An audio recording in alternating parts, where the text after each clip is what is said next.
예, 2025년 2월 21일, 음력으로는 1월 24일이 되겠습니다. 오늘은 금요일인데요. 태고사의 재발견 189번째 7번째 강의를 한번 해보도록 하겠습니다. 제목은 을사늑약 120년 만에 이 환국사 복원 작업에 자주 민족주의 학파가 헤게모니를 잡게 되었다. 앞으로 10년간 우리 조선 역사를 정비해보자, 이런 타이틀인데요. 그래서 우리가 한국인의 탄생, 그 다음에 무제국과 샤먼 제국, 그 다음에 뭐 맹목적 사대주의자와 자주적 사대주의자, 우리 조선 사회의 모순, 그 다음에 아메리카 대조선, 그 다음에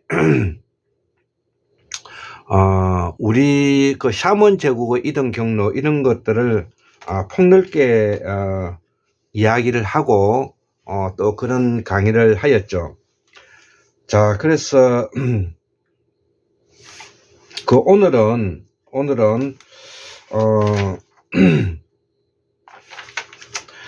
그 제목으로 이 아프리카에서 이제 이동해서 이제 정착한 곳은 어디인가, 이런 부분에 대해서 이제 우리가 한국사의 역사의 과정을 통해서 우리가 들여다보고 있는 것인데요. 그러기 위해서는 제임스 처치워드의 사라진 무제국, 그 다음에 우리가 부도지, 박재상 선생님의 부도지,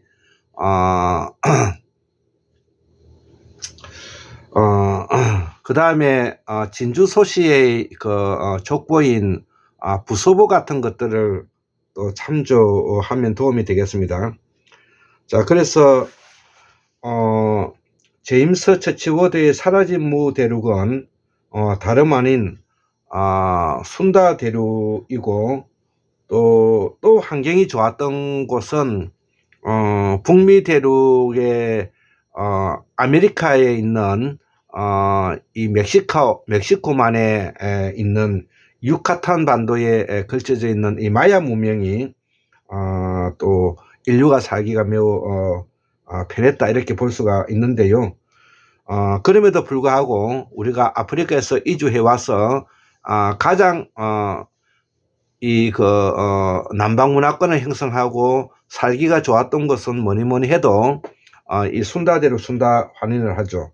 그래서 순다 대륙이라고 하면 인도네시아와 말레이시아를 잇는 그 대륙을 우리가 순다라고 하는데, 순다는 우리가 먹는 순대와도 관계가 있고 흰소, 소와도 관계가 있다는 것을 우리가 어원으로 밝히고 있습니다. 그래서 우리가 수수만 년 전에 남방에 살 때 우리는 이 물소와 때와 함께 살았다, 이렇게 표현을 하고, 제가 오죽하면은 그 당시에 이 순다 대륙의 물소들이 이 미꾸라지처럼 많았다, 예, 올챙이처럼 많았다, 이렇게 표현하기도 하는 것입니다. 자, 그래서 다름 아닌 이 순다 대륙이고, 오른쪽으로 동쪽으로 이제 뻗어나간 세력이 바로 이제 유카탄 반도의 이제 마야 문명입니다. 자, 이 마야 문명은 상상고사 시대에 7만 4천 년에서 약 3만 년 사이에 있는 것을 우리가 상상고사라고 하고, 과거에는 이것을 상고사 일기라고 표현하였습니다. 그 이후에 이제 상고사가 북방으로 이동한 3만 년에서 1만 2천 년, 마지막 빙하기 때까지를 우리가 이제 상고사라고 표현하고, 이거를 천축 지방에 이동한 경우 북방 문화권을 이루고 있었고, 사냥을 중심으로 북방으로 이동했던 것을 말하는 것입니다. 자, 그래서 이때 꽃피웠던 이 남방문화권의 대표적인 강력이 순다 대륙이고, 강력 순다 대륙이고 이 마야 강력이다 이거죠. 자, 그래서 여기서 카라마야 세력의 영향권에 유지한 반도가 있고, 이것이 바로 멕시코만이라고 지금 방금 설명을 드렸습니다. 그래서 순다 대륙과 함께 우리가 주목해야 할 상상고사가 바로 이 마야 강력에 있는 마야 대륙의 마야 문명이라는 것입니다. 이후에 서해 대평원을 거쳐서 북방에 도착하였는데 이 시기가 바로 25,000년 전에 이제 이 북방에 도달했는데, 우리 툰투라를 지나서 맘모스, 술록, 사냥을 나타내는 끝이 바로 이 서구 유럽으로 이동한 곳이 바로 핀란드와 스웨덴에 이르고 노르웨이에 이르고, 나중에 이들이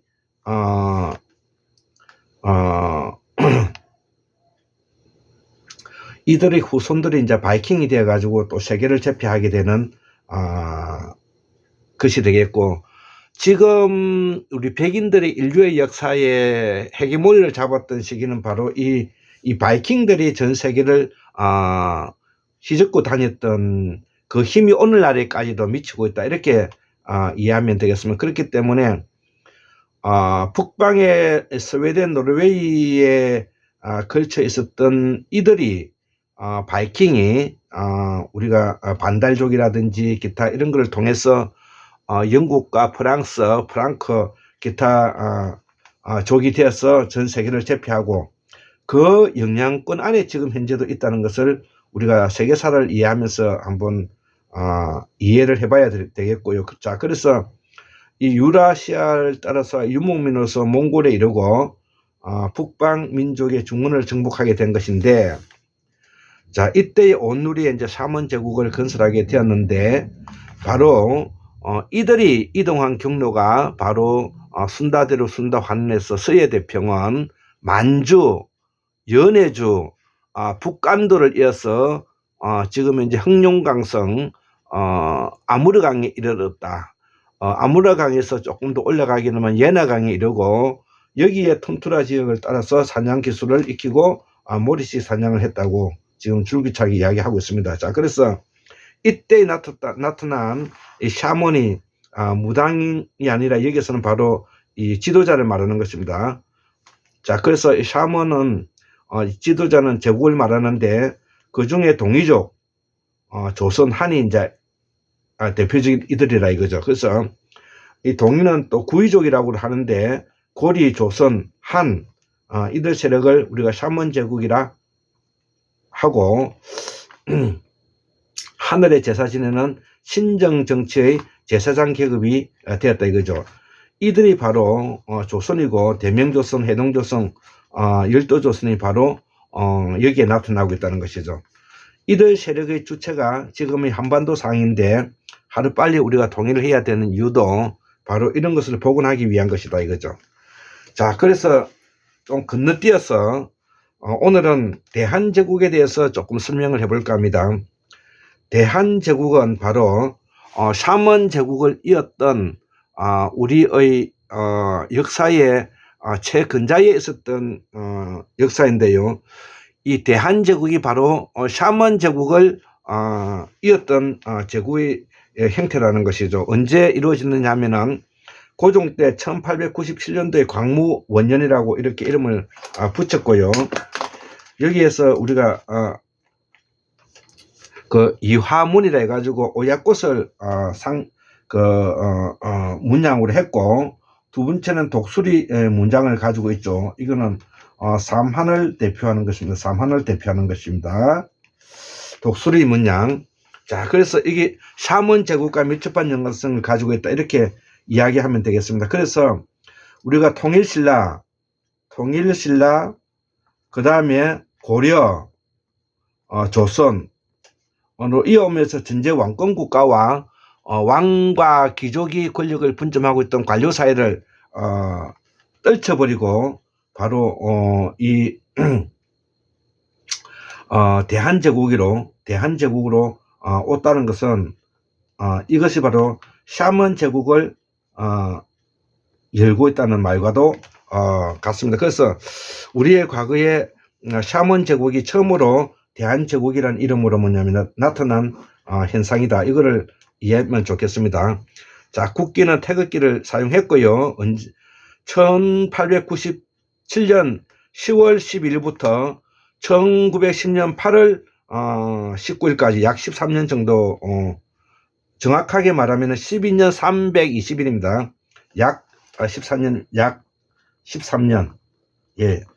이렇게 이제, 요 대한제국이 왜 중요하냐면은 이게 샤먼 제국을 이었다는 측면에서 이게 중요한 것입니다. 여섯 번째, 1919년 3월 1일 운동회 상해 임시정부로 이전하였고요. 7분의 덕수궁 중화전에서, 그 다음에 8번째 덕수궁 석조전에서, 그 다음에 9번째 미국을 비롯한 수교국들의 공식 승인을 받았다는데 이게 중요한 것입니다. 이 중요한 내용이 바로 대한제국은 미국을 비롯한 수교국들의 공식 승인을 받았다는 것입니다. 자, 그래서 이때에 바로 우리가 북미 조선은 5대5 조선이라고 하는데, 북미 조선에서 활동했다는 것을 우리가 엿볼 수가 있다는 것입니다. 자, 그래서 대한은 삼한을 말하는 것이고요. 11번째, 고조선의 준왕이 이 위만에게 왕위를 빼앗긴 이후에 이렇게 제국의 길을 열었다는 것입니다. 그래서 이 고조선의 군주를 뜻하는 것이 한이고, 그 다음에 13번째, 삼국과 삼만일통. 이 대한민국은 같은 말이고, 대한민국은 다른 말로 샤먼 제국이라고 한다 이거죠. 제국, 다른 말로 제사장 제국, 다른 말로 신라 제국이다 이렇게 표현해도 틀린 말이 아닙니다. 14번째, 환구단을 만들어서 하늘에 제사 지냈죠. 고종 때 지었고요. 처음 세조 때 환구단을 세웠는데, 이 세조 때 환구단을 세웠다는 이 자체가 바로 우리가 제사장 계급을 의미하는 것입니다. 세조 때 이 환구단을 세웠다는 이 자체가 우리가 세조 때 환구단을 세웠는데 이 자체가 뭐냐면은 우리가 제사장 계급으로서 우리가 해동조선의 핵심이었다는 것이죠. 자, 그렇기 때문에 우리가 한불 선생님이나 박인수 선생님이 이야기하고 있는 대명조선, 동국조선, 열도조선을 우리가 여기서 엿볼 수가 있다는 것. 이거를 우리가 공부를 안 하면 우리의 정체성을 찾아가기 어렵겠습니다. 자, 그래서 이 해동조선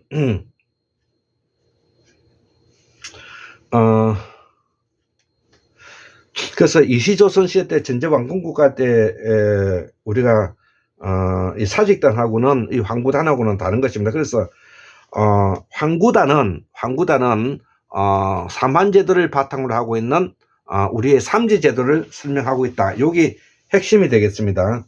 15번째, 영미의 그 밀약인데, 카스라테프트 밀약을 인해 가지고 우리가 일본을 한반도에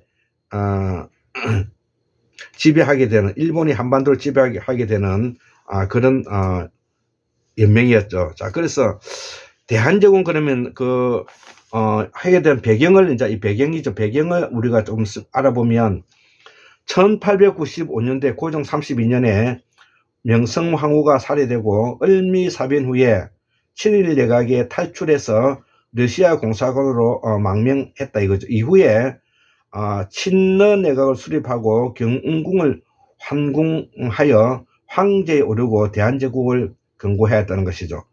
자, 그래서 이후에 러일 전쟁에 실패하고 외교전, 경찰권 군대를 해산하게 됐는데 1905년 을사 조약의 성립됨으로써 지금까지 약 120년 동안에 우리가 을사늑약에 노출되어서 오늘까지 왔고, 1910년 8월 22일 날 우리가 하늘 병합으로 나라가 빼앗기게 되었다는 것입니다. 자, 그래서 16번째 1919년 3월 1일 고종이 죽고 민족 자결주의의 확산으로 한반도의 분리 독립 요구가 3.1 운동으로 발생하였고, 이때에 우리가 북미 조선에서도 정치를 활발하게 하고 있었다, 이렇게 볼 수가 있습니다.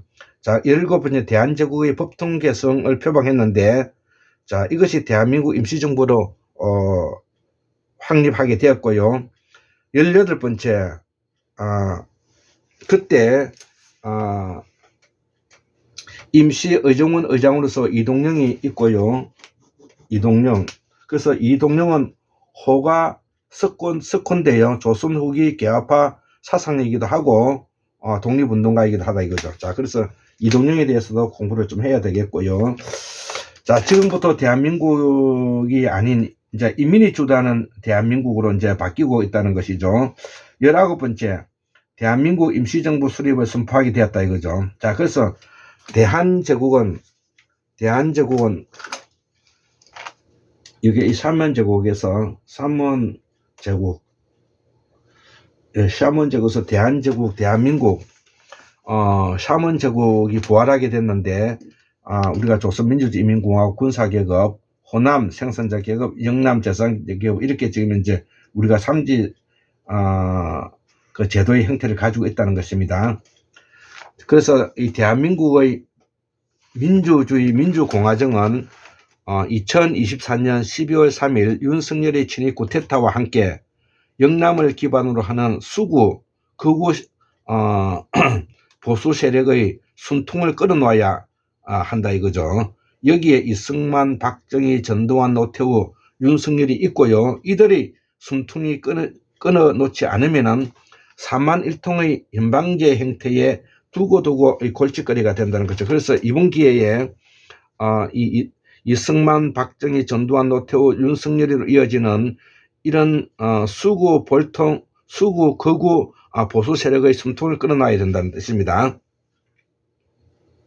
자, 그래서 이번 기회에 국민의힘과 이들을 완전히 숨을 끊어놓지 않으면 두고두고 이 골칫거리가 된다는 것입니다. 앞으로 4만 1통의 연방제 통일을 해 나가는데 두고두고 뭐냐면 골칫거리가 되기 때문에 이번 기회에 국민의힘은 우리가 완전히 뭐냐면은 숨통을 끊어놔야 된다는 것입니다. 자, 그래서 대구 경북과 부울경을 떼어놓고 제사장 계급의 후예인 적통 성현의 후손을 발굴하고 이제 이들에게 유시민, 이재명, 박은정 이런 사람들이 이제 대표적으로 이 사람들을 발굴하여 한국 민주주의를 완성한다는 것이죠. 자, 그래서 이 부울경에는 김태수, 노회찬, 박원순이, 노무현 이런 사람들이 있고요. 김기현, 홍준표, 김태호 등 이런 놈들을 우리가 처단해야 된다 이거죠. 자, 그래서 이 문재인, 이낙연, 조국과 함께 우리가 처단을 해야 된다는 겁니다. 절대 이 사람들하고는 뭐냐면은 앞으로 정치가 더 이상 발전하기 어렵습니다. 자, 그래서 통일연방제 통일을 위해서 자주민족주의 학파로서 공부를 본격적으로 하기 위해서 민족주의와 관련된 책과 한국인의 탄생에 따라서 사상가, 혁명가를 연구해야 된다 이거죠. 자, 그래서 제가 여기에 관련되어 있는 책을 모조리 제가 다 사보았다고 제가 이야기를 했죠. 자, 제가 책을 산 것을 제가 이렇게 보여드리겠습니다. 예, 민족주의와 아까 같이 이러한 사상가들에 대한 책들을 제가 모조리 다 사서 지금 현재 공부를 하려고 지금 하고 있는 중이죠. 자, 그래서 예, 자, 그래서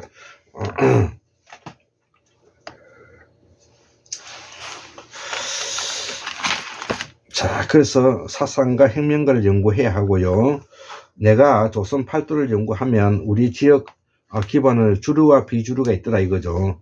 지역에 따라 나타난 현상은 조선 팔도의 주류 세력은 자조 민족주의 학파이고 이들은 삼만일통의 주류 세력으로서 나라를 흥하게 하지만 비주류들의 시대에 따라 주류들은 시대에 따라서 양반이 된 자로 시대에 따라서 왕조에 따라서 맹목적 사대주의자로 빠져들더라 이거죠. 자, 그래서 우리가 영남, 호남 이렇게 총청이 있지만 영남, 호남, 충청 중에서도 주류들은 보수주의자들이고 그 외에 사람들은 이익을 따는 사람들이기 때문에 그 사람들을 믿기가 어렵습니다.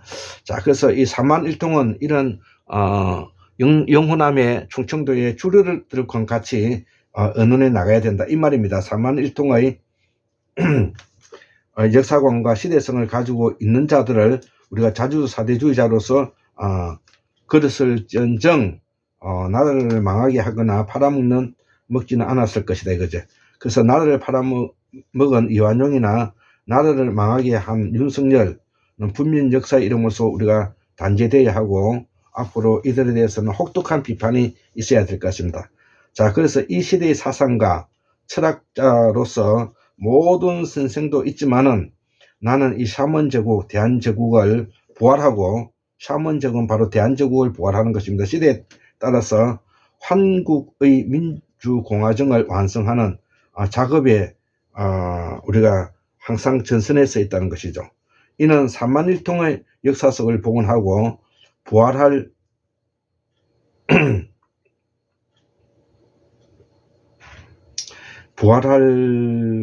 뿐만 아니라 이 한국의 근간을 뚜렷이 하고 신라에서 불교, 고려에서 불교, 조선에서 유교, 대한민국의 기독교를 한국화하고 샤먼제국을 부활하여 삼만일통의 통일연방공화국을 이루어 나가는 것이다 이거죠.